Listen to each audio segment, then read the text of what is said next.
जी बिल्कुल नाज़रीन, अंधेर नगरी चरबट राज पाण हिन वक़्तु मौजूद आहियूं शादीलाल शहर जे वाहिद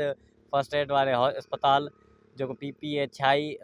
जत कॉलोनी वटि आहे उन ई वटि मौजूद आहियूं, जिते ठेकेदारी निज़ाम जी लापरवाही जा चिटा सबूत इहे आहिनि जो 6 महीननि जे लाइ जेको अस्पताल जो टेंडर मंज़ूर थियो उन में 2.5 महीननि में सिर्फ़ हू वेचारा हाणे हिते बुनियाद सिर्फ़ु ठाहे सघिया आहिनि। त इन ई रफ़्तार सां जे अगरि इन जो कमु हलंदो रहियो त मुंहिंजे ख़्याल में त ही 2 या 3 साल में मुकमल थींदो। 95 लख रुपयनि खां बि मथे जो जेको ठीकू आहे उन जे बावजूदु हिते लापरवाही, करप्शन, बदध्यानी ऐं बद इंतज़ामी जी हद आहे। DC बदीन आहे या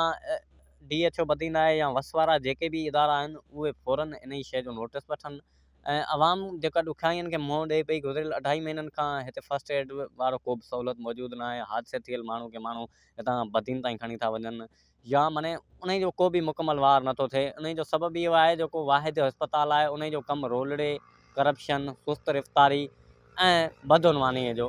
नज़र आहे। इन जे लाइ सो हितां जा रहवासी पुरज़ोर मुतालबो कनि था DC बदीन या वसवारनि आलमदारनि खां मुतालबो कनि था त बराए करम अस्पताल जो जेको कमु रोलड़े जो शिकार आहे, जेको सिर्फ़ु 2.5 महीननि में उन जो बुनियाद ई ठही सघियो आहे, जेको मुकमल टेंडर 6 महीननि जो आहे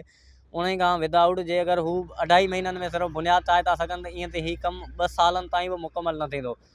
मक़ामी रहवासी तोड़े इलाइक़े वासी सियासी समाजी धुर मुतालबो कंदा त इन ई रोलड़े वारे कमु जो जाइज़ो वठी मुल्क और इन अस्पताल के जो कमु मुकमल करायो वञे। कैमरामैन गुलाम बलोच सां गॾु आफ्ताब अली बलोच, शादीलाल।